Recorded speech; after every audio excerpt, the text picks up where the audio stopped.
So hello everyone, and welcome to the second webinar in the AWC3's webinar series about watercourse crossings. So my name is Daniel Monaco. I will be acting as the host for today's webinar, as well as the rest of the webinars in the series. So before getting into today's webinar, I just wanted to give, again, a brief introduction to the AWC3. So in case anyone didn't see the first webinar in our series, so AWC3 is a not-for-profit organization whose primary objective is to facilitate information transfer around the issues that surround watercourse crossings in Alberta and their impact on native trout species. So that is what the webinar series is all about, sharing information from subject matter experts and trying to get that information out to as many people as possible. So today's webinar is about the watercourse crossing inventory and assessment and the mobile applications that can be used to help with this. And we have Jorden Hayes from Woodlands North with us today as our presenter. So to give a bit of a background on Jorden, Jorden graduated from Lakeland College with a diploma in conservation and restoration ecology. She began her career in 2014 when she got hired on with the environmental consulting company Woodlands North as a junior ecology technician. So she is now acting as the manager of field operations at the White Court field office for Woodlands North, and has several years of experience under her belt inspecting watercourse crossings and re-inspecting crossings for quality control and training people both within the company as well as people from other organizations. So before passing things off to her, I just want to let everyone know if you have any questions, you can submit those through the GoToWebinar tool on the side of your screen. I will be compiling the questions from the chat and the question submissions so that Jorden can read them and answer them after the presentation. We will also be bringing in a few other panelists, so if you have any questions, please submit them and we'll be happy to answer. I also would like to ask that any questions being asked pertain directly to the topic of today's presentation so that the presenter and panelists can answer those to the best of their ability. So without further ado, I will pass things off to Jorden. Awesome, thanks Daniel for that intro. And hello to everyone out there. Thank you so much for taking the time to listen into this webinar today. My name is Jorden Hayes. And over the last 4 years, I've spent the majority of my summers traveling through this beautiful province inspecting watercourse crossings. And I've also had the pleasure of training others on how to inspect watercourse crossings. And I'm so excited to be here with you guys today to talk about these subjects. So my goal during this webinar is to provide you with information on how to plan and prepare a watercourse crossing inventory and inspection program, and to give you a basic understanding on how to conduct a watercourse crossing inspection. So this webinar is divided into 2 sections. The first half is more dedicated to those who are new to watercourse crossing inspection and inventory. For those who are a bit more experienced, this first section will be a good refresher as we're coming into the field season. So I'll be going into the background as to why it's important to inspect watercourse crossings. I'll run through some things to consider when you're planning your inventory and inspection programs. And then I'll get into how to complete a watercourse crossing inspection. So the second half is to inform both the new and experienced people on upcoming changes to inspection protocols, different watercourse crossing mobile applications, and quality control procedures. So first, a background as to, I just got a signal saying that, my webcam stopped working. Can you should be fine, just okay. It's okay, just continue with the presentation. Okay, all right. Yeah. So there's a growing concern for fish conservation in Alberta, and watercourse crossings are a factor in this. There are other contributors to the decline in fish populations, and Adrian Mankey will cover these in his webinar next Thursday. So in Alberta, there's been an explosion of rapid industrial expansion. This includes agriculture, energy sectors, forestry, and many others within the province that has led to an increase in road development.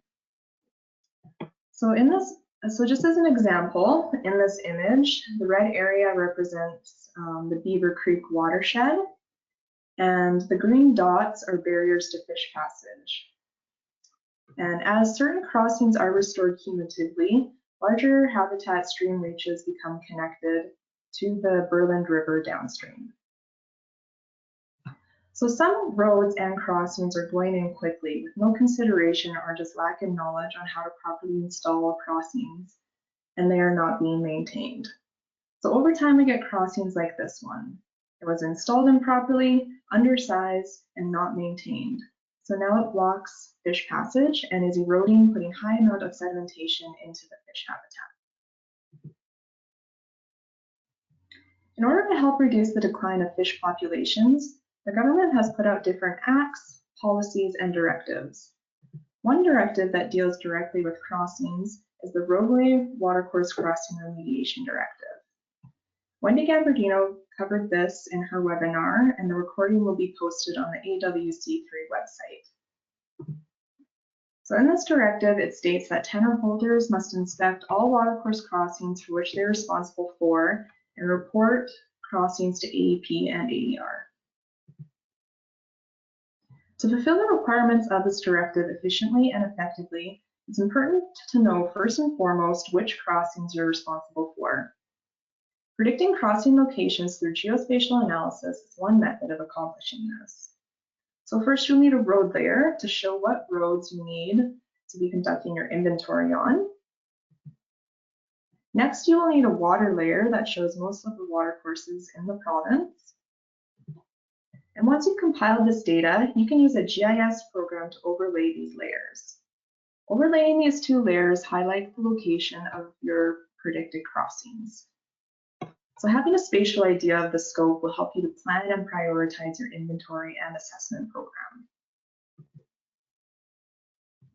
So some things you should consider before starting your inventory program is that the government of Alberta has prioritized watersheds within the foothills region. If your predicted crossings are in multiple watersheds, you need to be aware of that watershed priority number and start in the areas of higher priority. You should also prioritize crossings that are located on high Strahler order streams. So in this map, the green lines are roads, the blue lines are watercourses, and the dots are our predicted crossings. So you would probably want to target this road because it has many crossings that are really close to this major river.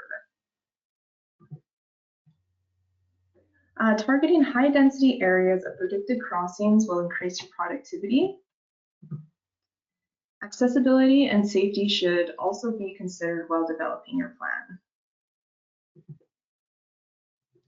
Once you have your plan in order, it's then time to head to the field. This manual and form are a work in progress. A new form has been created and will be released. The new form is relevant to inspecting crossings located in the Boreal Natural Region. But until this form is released, inspectors will be using the 2015 manual and form. So today I'll be going through how to complete a watercourse crossing inspection using the 2015 form. I will not have time to go through each section of the form, but I will focus in on those sections that tend to be a bit more confusing. And then near the end of this presentation, I'll review with you some of the differences between these two forms. So when you arrive on site, it's important to know where to collect certain data sets. So your work site is divided into three sections: the natural area upstream, the right-of-way, and the natural area downstream. You're not concerned with the natural area downstream. You're really only going to be looking at the natural area upstream and the right-of-way.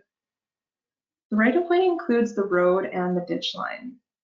In this disturbed area, you will collect data pertaining to the crossing itself, such as culvert diameter or outlet type. And then natural undisturbed area, this starts at the tree line. This is where you'll classify the watercourse and measure the bank full width. So say, for example, we drive up to this crossing here. There's lots of issues going on with this crossing, but we'll just focus in on the work site.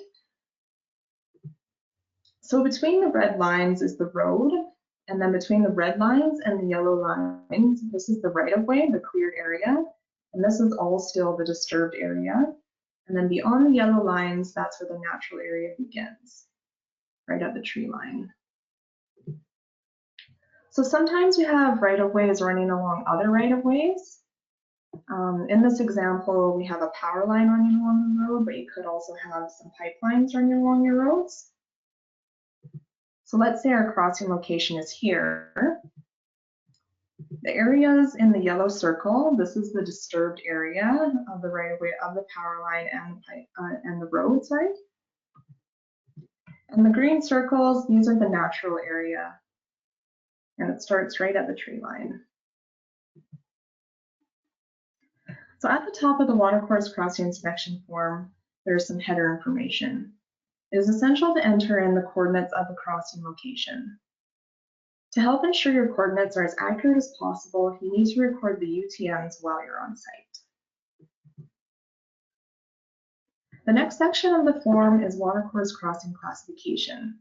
Classification is defined by 50 meters upstream of the disturbed area. So in this photo here, we have roads with pipelines running alongside it. So we would walk 50 meters upstream from this, where the star is, right at the tree line there, walk 50 meters upstream. As you're walking this 50 meters upstream, you need to note some of the watercourse's features in order to classify it as fluvial or non-fluvial. The definition of fluvial is that the stream power is so great that it's great enough to transport and arrange bed materials. Some characteristics of a fluvial watercourse is the channel is continuous for greater than 50 meters. You may have a repetitive pool ripple sequence occurring. The channel is usually uniform, which means that the maximum width is less than 3 times the minimum width. And often the stream bed material is made up of inorganics. So this is sand, gravel, cobbles, or stones. Fluvial streams may also have higher probability of fish occurrence. Some characteristics of non-fluvials is that the channel there may be a defined channel present, but it's not always required. The width is usually highly variable. Usually there's no pool ripple sequence. Organic land bridges may be present, and organic land bridges develop when the stream goes underground and then resurfaces again further downstream. Logs that have veg growing on them don't count. It has to be soil, woody vegetative species growing on it. And often the stream bed material is made up of organics. So this would be silts, vegetation, or decomposed veg. After you've classified if the watercourse is fluvial or not, you need to determine if it is an ephemeral, an intermittent, small, or large permanent. Definitions for these types of watercourses can be found in the Roadway Watercourse Crossing Inspection Manual and in the Alberta Timber Harvesting Planning and Operating Ground Rules Framework. So it's important to know the difference between a cross drain and ephemeral because these can be mixed up quite easily. So a cross drain is not a creek. It is moving ditch water only, whereas ephemerals are often vegetated draws connected to higher order watercourses. They have little to no channel development, and the channel is usually well vegetated. For intermittents, these are small channels. Usually they have distinct channel development. The channel usually has no terrestrial veg, and they usually have some bank development. Small permanent streams are often found in small valley bottoms.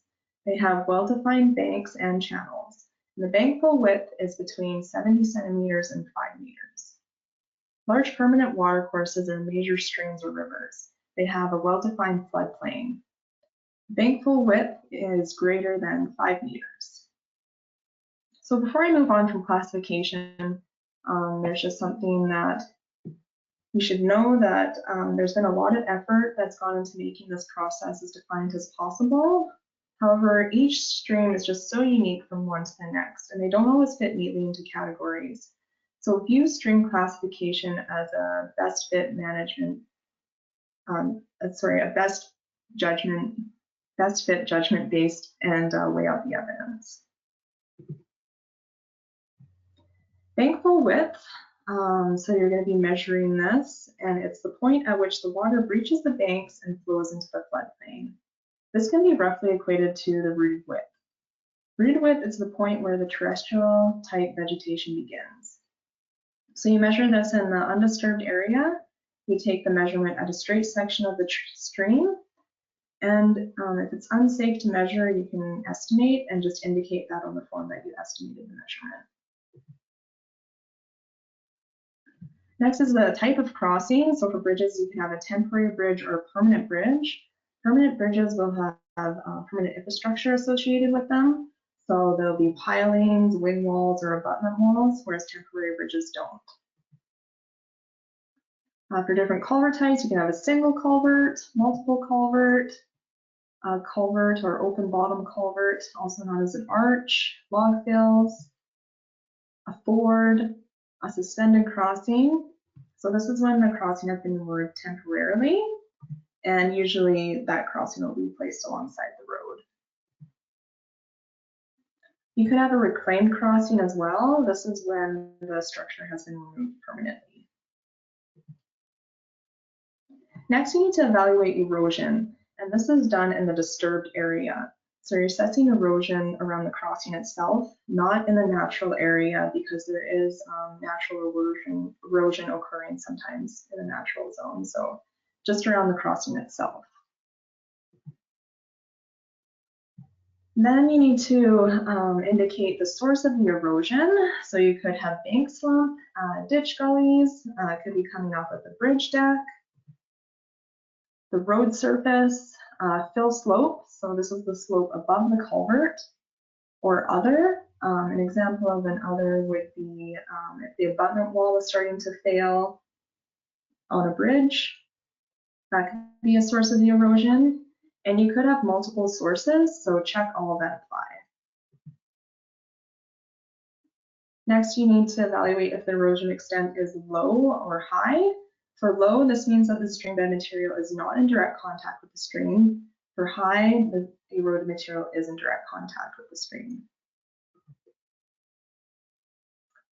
Next, if you have a culvert, you need to measure the diameter. So for multiple culverts, you need to make sure that you measure the diameter of the primary culvert. And the primary culvert is the culvert that has the greatest amount of flow through it. And make sure that you indicate on the form which diameter is for the primary, because you still need to measure the secondary and tertiary culvert diameters. So at least 10% of the crossing's opening needs to be obstructed in order for it to be considered as blocked. And make sure that you note the type of blockage in the remarks, if it's woody debris or soil. I need to evaluate if the culvert has substrate throughout it.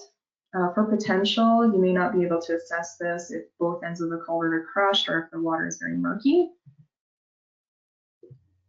Culvert substrate type, so you could have sand, gravel, cobbles, or stones within the culvert.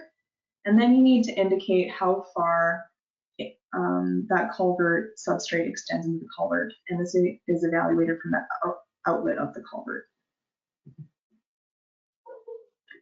So backwater is the upstream extension of the outlet pool into the culvert, and it is assessed from the outlet of the culvert. So if you see riffles in the culvert, that is an indication that the backwater does not extend 100% of the way through the culvert. So you could also try to imagine if the inlet was blocked for a short period, how far up the culvert would that water remain? So here's a photo showing that the backwater extent into the culvert is about 75% of the way up. And then at the back end of the culvert there, we see some riffles happening. If you have a hanging culvert, the backwater is automatically 0.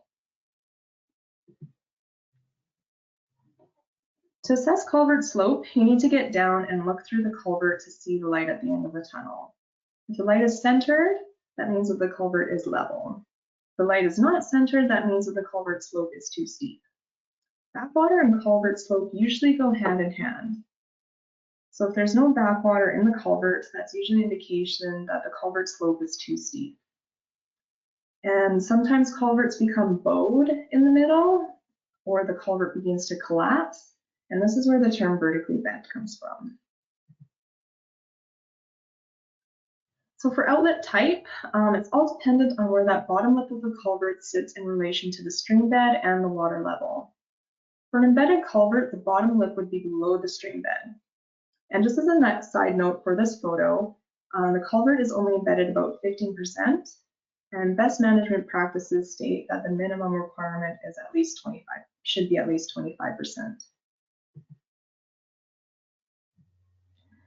Other outlet types is a hanging culvert. So this is when the bottom lip of the culvert is above the water level.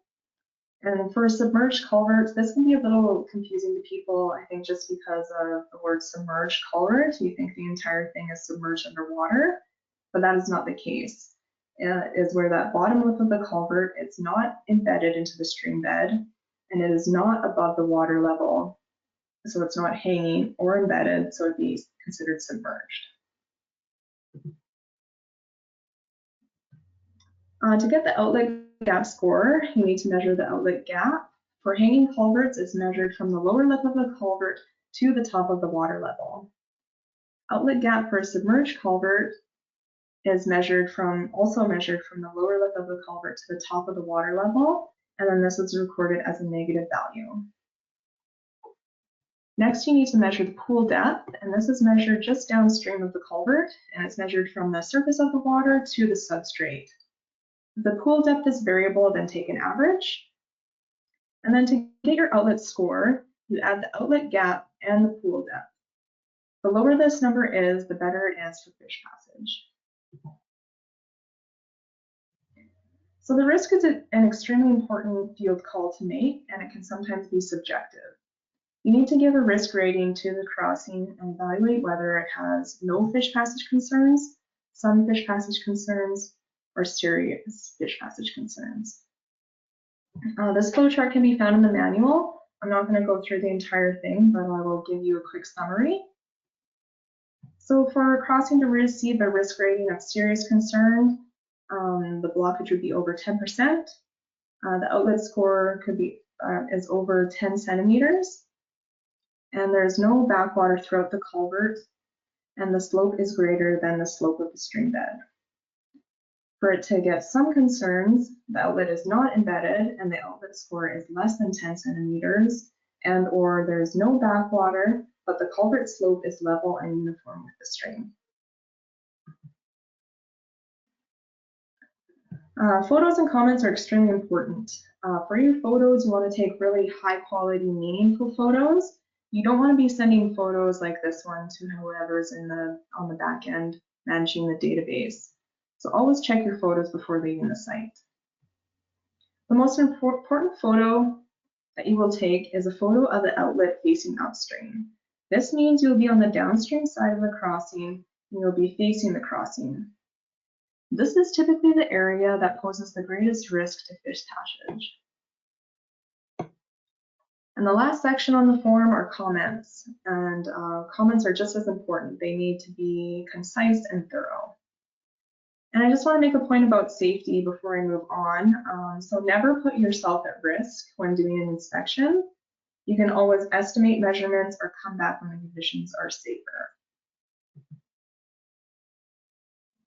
So here's some changes that have been made. This is the inspection flow chart. So I'll just give you a little bit of a background into this. As inspections were being conducted in the boreal, it became clear that the 2015 RWCI manual and form was not suitable for inspecting watercourse crossings in the boreal.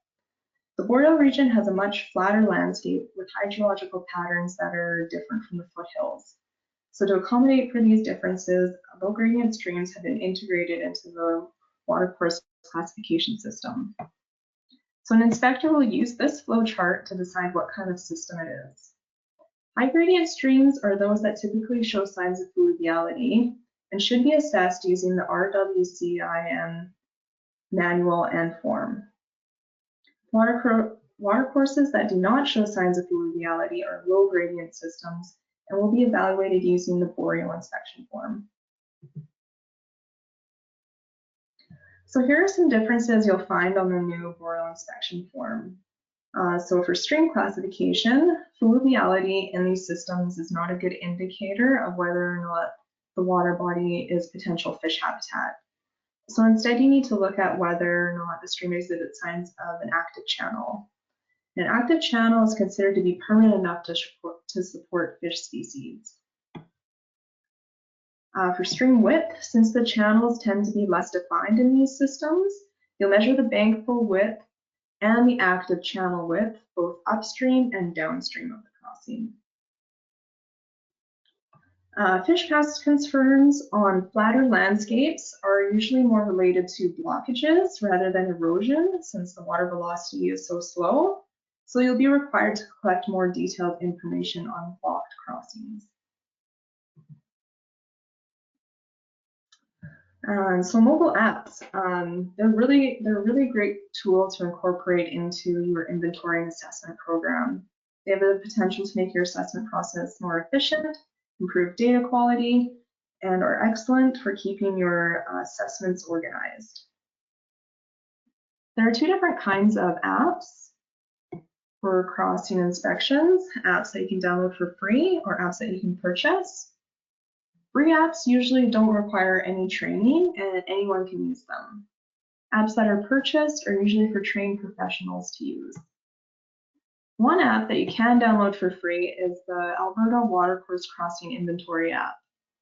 This is an app that everyone should have, whether you're an outdoor enthusiast who's into ATVing, or if your work requires you to work in remote areas, traveling on low-grade roads, or if you're even already involved in an watercourse crossing inspection program. Alberta Environment and Parks put out this app to get people involved in helping with the recovery of Alberta's fisheries. You can download this app from Google Play, Apple Store, or off of the AWC3 website. The main purpose of this app is to increase the spatial inventory of crossings and to keep all that information in one central place.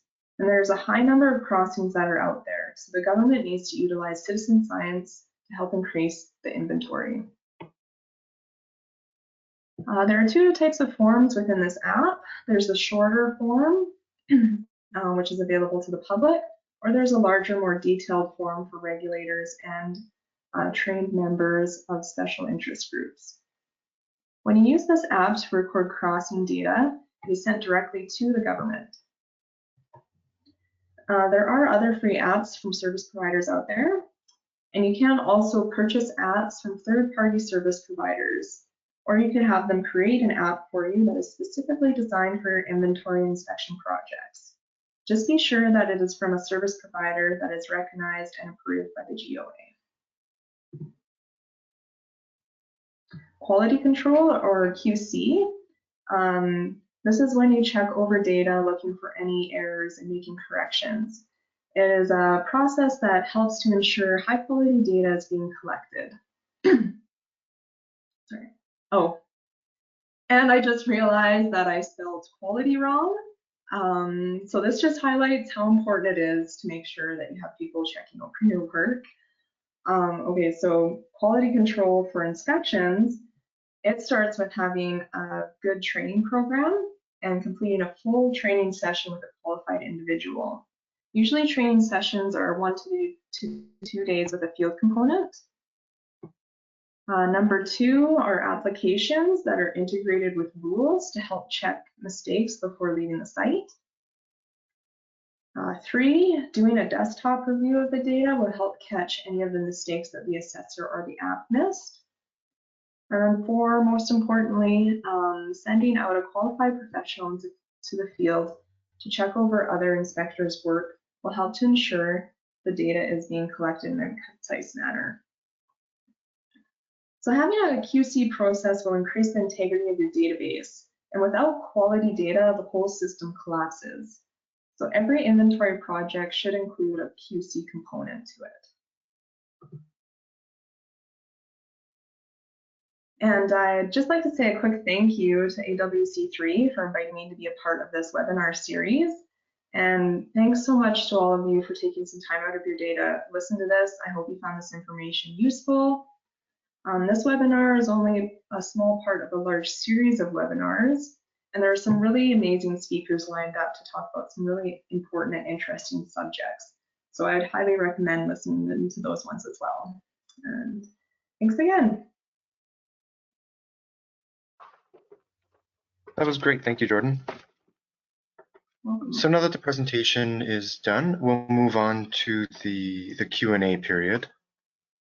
So we are going to be bringing in a couple of panelists to help Jorden out with answering some of these questions. So we will be bringing in Bruce Nielsen, who also works for Woodlands North.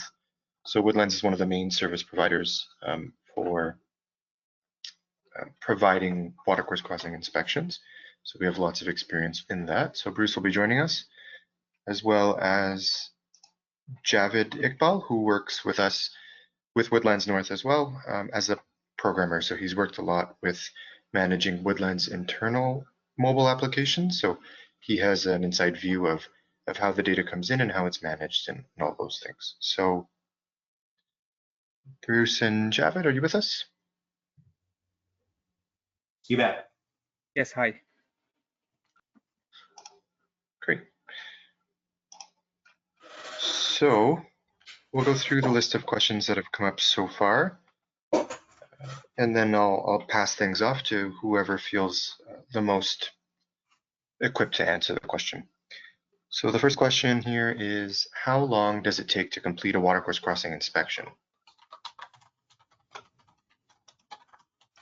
I can take a stab at this one, Daniel.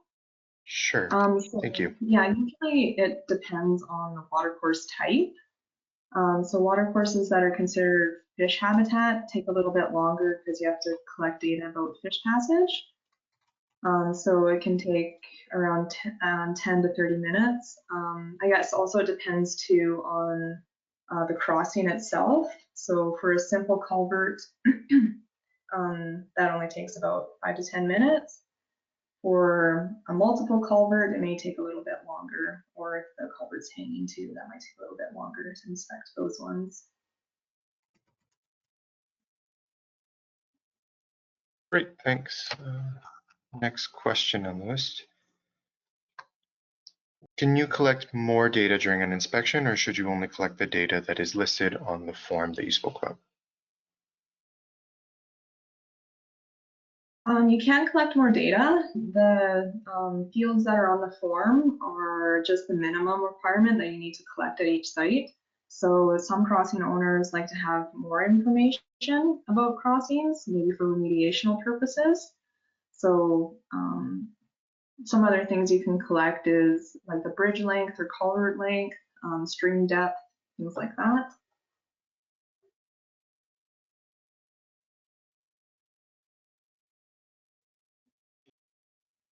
Okay. Do you measure the bankful width at the water level? So No. Could you elaborate a little more on how you measure the bankful width? No, it's measured.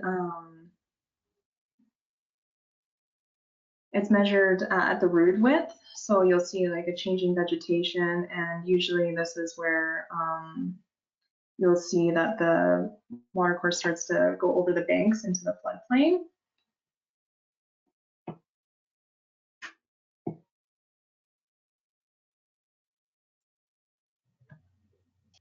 Okay.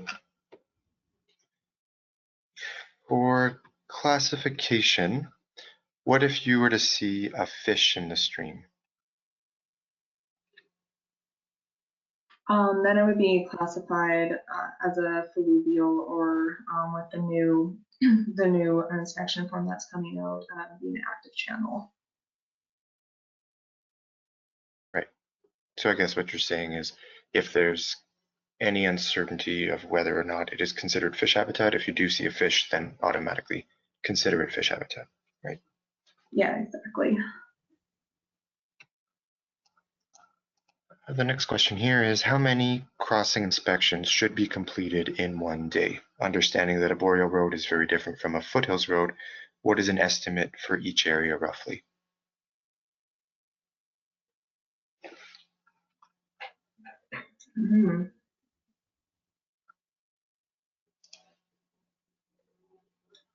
That's a good question. It can, vary so much because you might be driving on a road that has tons of crossings or concentrated in one area, or you might be in an area where you might be driving on roads where there isn't very many crossings. So it's, very dependent on the area that you're at. But I would estimate like around 15 to 20 maybe.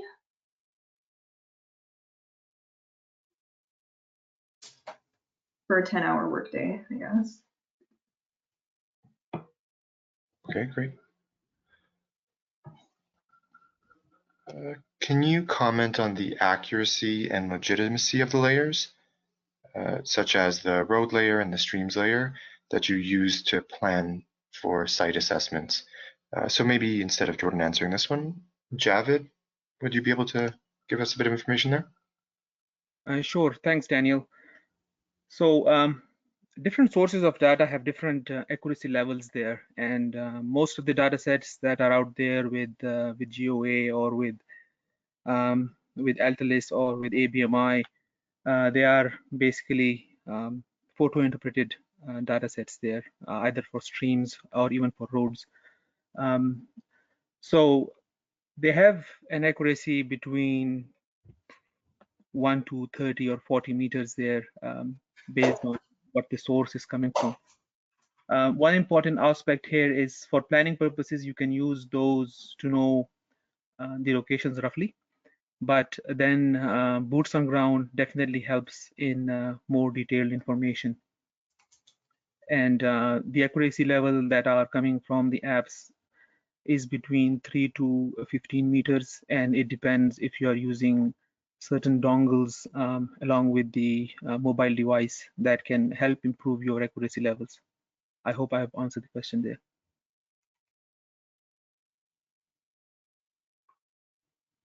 Thank you, Javid. So this question here is kind of related. So where can you get spatial roads and water layers for planning purposes? So I guess you mentioned a few of those sources already. Would you mind listing those again? Yeah, sure. Altalis provides a large chunk of data sets there, base layer data sets that you can get for free. GOA can also provide some of the information. They have their Geospatial Center of Excellence. Most of the universities have their own GIS libraries there that you can download and data sets from. ABMI is a very good source of other data sets, including the footprint data sets, which have some layers embedded in regarding roads and right-of-ways. So there are multiple data sets, and again, there are different private companies who collect their own data sets. So if you are working for a private company, probably using that will be the first way to go.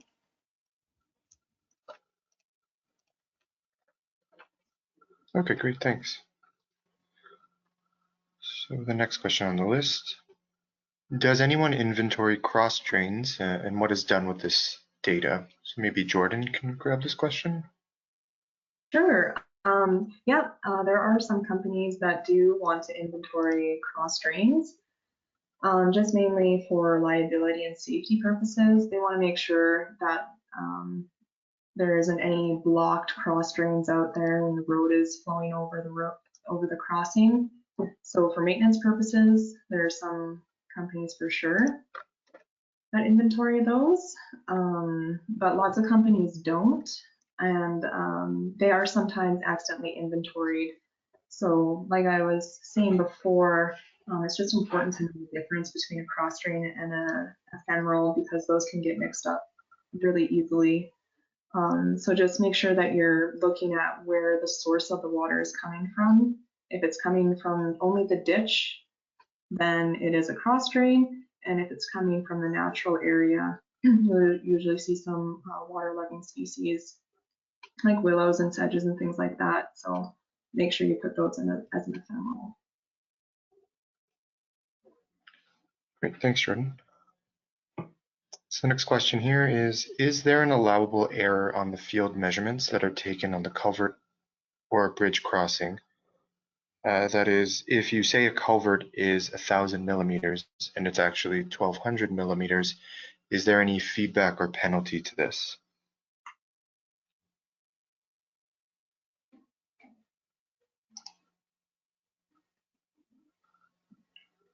I can answer this one. Yeah, thanks. No, there isn't a formal allowable error. QC programs are run by companies doing inventory at this time. So yeah, people are doing their own QC on these crossings. So no, there isn't an allowable error. And I don't know of any, yeah, if there are any reprimands for that, I don't believe so. It's mostly just caught in the QC process. Okay, great. So the next question is about the boreal region. So in the boreal, do you measure all of the crossings along a stretch of road? Or when they are clearly all part of one large drainage, will you just pick one as the main one and measure it and don't measure any of the others? So I know you've done some inspections in the boreal region, Jorden, so maybe you can grab that one as well. Mm-hmm. Sorry, I just need to think about it for a minute.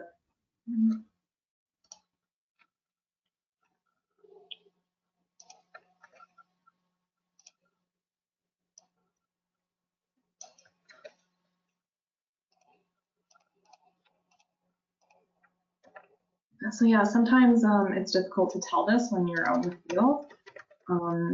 So if you are able to designate one as the primary, do that, and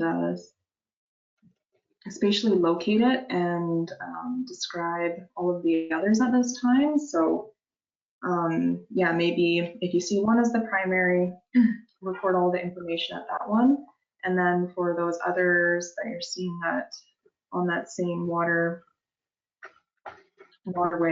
just record the location of them and maybe take some notes as well. And maybe not a full assessment would be required in that situation.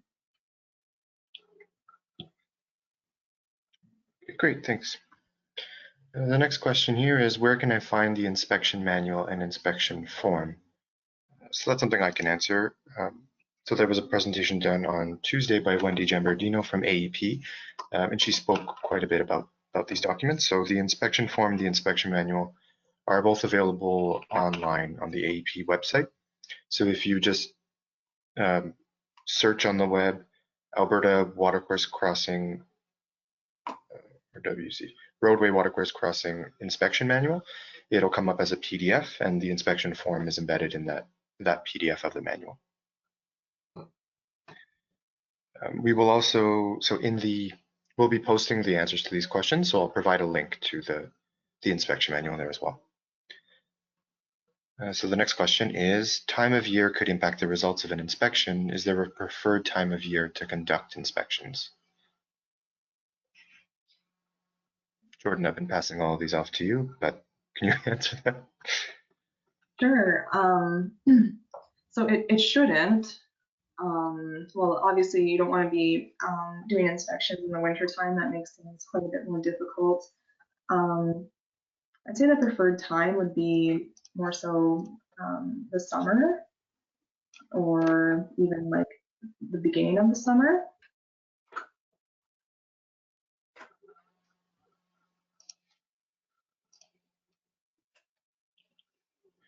Okay, great.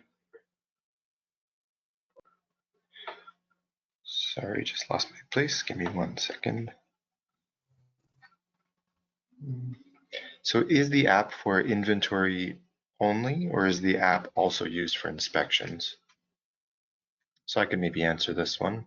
So the inventory, so the app that's provided by the Alberta government, which is just now being formally rolled out to the public, there are two versions of the inspection form within the manual, within the app, sorry. So there's a simplified version of the form that's available more widely to the public. That one is more for inventory use than it is full inspections. And then for certain people, such as the GOA inspectors, so people who are trained to do inspections, or trained inspectors from special interest groups and other organizations like that, through AEP, we'll be given access to a longer form, which is the full inspection that correlates to the information in the roadway watercourse crossing inspection manual. So the next question here, will there be any verification of people's assessments? If someone is saying crossings are good and they do a bunch that could lead to big issues not being addressed, is there a plan for that? So I don't know if maybe Bruce can touch on that, since it's a little bit more of a big picture question. Thanks, Bruce. Sure. Right now, there isn't any external verification. It goes back to the QC. It's essentially done by whoever's running the inventory program.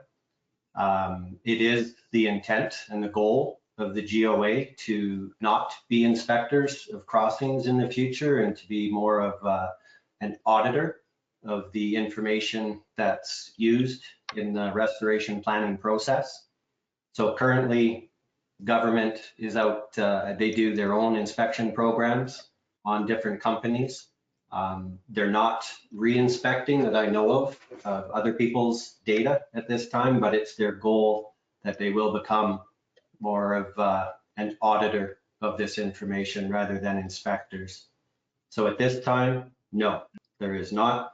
It certainly could lead to bigger issues, and a lot of this is, it's on the road owner to collect proper data, be trained properly, and come up with proper plans. I hope that answers the question. Yeah, thanks, Bruce.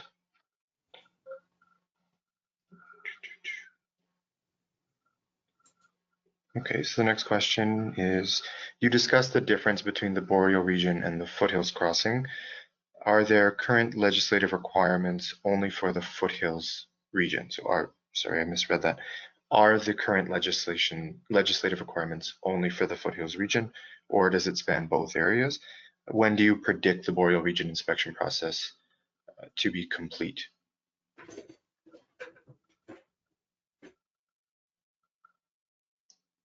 I can answer that one. So the current roadway watercourse crossing inspection manual and the directive are really both geared towards the foothills area. So the phase 1 area with the designated crossings that have been separated into priorities 1, 2, and 3.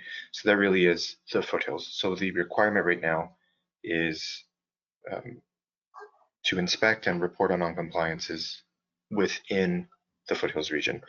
The boreal region will be coming shortly. It's unclear exactly when that will be, but the first step in the process, even with the foothills, was the release of the inspection manual and the form, and then the directive came afterwards. So now that we're seeing the inspection form being released for the boreal, we expect another directive to be following shortly. So the next question is, should foresters use the free AWC3 app or one of the paid versions? Can it be used both at work and for personal use? For example, if you're checking crossings at work but come across other unrelated crossings. So I can maybe touch on that again. So the AWC3 app is a great tool for everyone to collect information. If you're looking to collect information for a specific organization, such as a forestry company, you may be more interested in containing that information internally and then submitting it to the government, or using the AWC3 app and submitting it directly to the government to hold and manage themselves. So that's really on the preference of the user of the app. It can be used both for work and for personal use. And it would just kind of depend on your permissions when accessing the app. So something that was discussed is maybe having, when you're at work, you have your work account, which has the permissions for a full inspection if you are trained to do so. And then in your personal time, have a separate account that is just a personal account so that you can collect information on crossings that you come across when you're just out in the bush.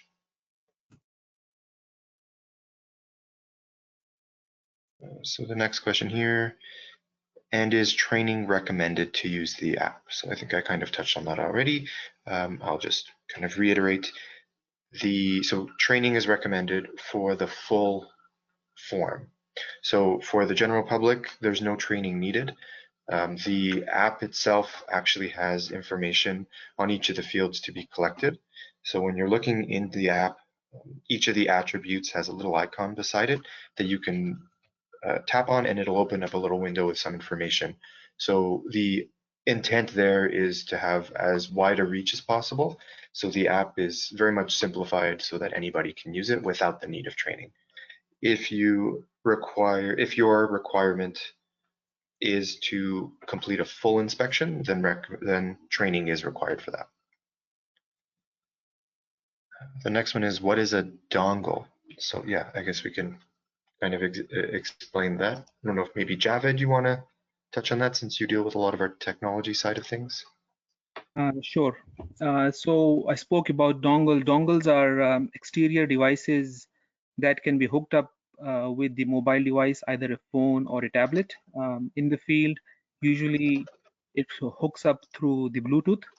And the one that I have used extensively, and it's highly recommend, especially for anything with watercourse crossings, is a Garmin Glow GLO dongle, which is fairly cheap, and the accuracy levels are brought down to about 3 meters in the field.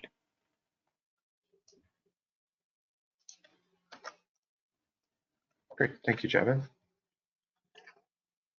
So the next question here, what do you think is the root cause of these issues? So the root cause of, I guess, fish barriers and sedimentation being introduced on a landscape. Maybe Bruce can touch on this. Yeah, you betcha. Well, it's a historical problem. It goes back 30, 40, 50 years, and it would start with poor planning, poor access management planning, and integrated resource management planning at the foundation. But what we did back then is nowhere near what we should be doing today according to current best management practices. So besides the planning and stuff, it's also crossing sizing. Most of these culverts are too small. Most of these crossings that we're concerned about because of the RWCID are culverts, and most of them are too small, improperly sized to withstand a flood event, let alone just normal current high water flows. And over time, that leads to the culvert becoming perched because it has to deal with these pulsing flows. It's not matching the velocity into the culvert, does not match the velocity coming out. Nearly 100% of the time, it speeds up. And that's going to lead to these culverts becoming hanging or perched. And now you have isolated. So the only way to avoid that, besides a new crossing, is good maintenance. And that's the ongoing reason this is such a problem is roads are maintained, road surfaces. We do a really good job at grading and adding rock and that kind of stuff and identifying holes. But the crossings underneath, we really don't go down and look at them. So yeah, so there's three main reasons sort of in order. And times have changed. We know more now. Hope that answers that. Yeah, thanks, Bruce. I'm realizing that we're coming up on the 1 hour mark. So I don't want to keep everybody past that 1 hour mark. So we'll maybe answer one or two more quick questions, and then I'll give a little closure. I just want to let everyone know that the presentation itself as well as a list of questions with the answers will be posted on the GoToWebinar page, as well as the AWC3 webpage. So the AWC3 webpage is not quite set up for this yet, but it will be coming shortly. So that's something that you can expect. So if we don't have a chance to get to your question today, I just want to let you know that it will be part of the list of questions, and the answers will be posted.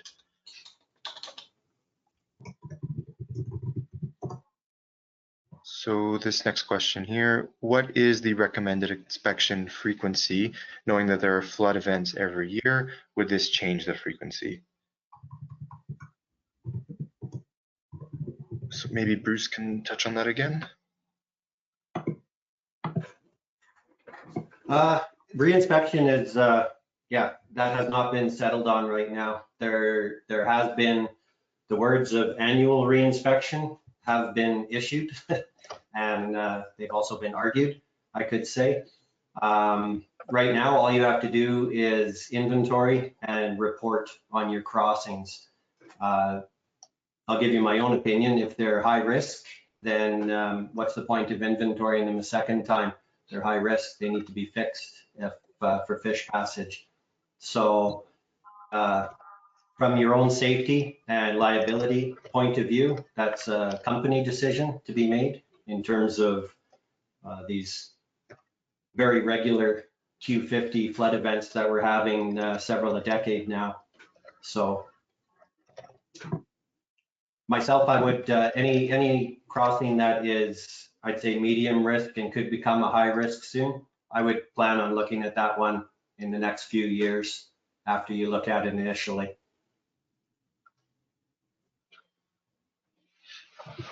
Okay, great. Thanks, Bruce. Yeah, we still have time for, I guess, one more question. So this is a good question. Do 100% of crossings need to be inspected, or only those which show up on a waterways map?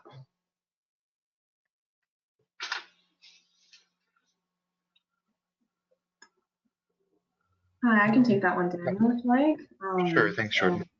Yeah, 100% of the roadway watercourse crossings do need to be inventoried, and there's quite a few of them that don't actually show up on the map. So as you're driving down these roads, you need to be looking for watercourse crossings. So paying really close attention to when you're driving into a low depressional area, there's probably going to be a crossing there that needs to be inspected.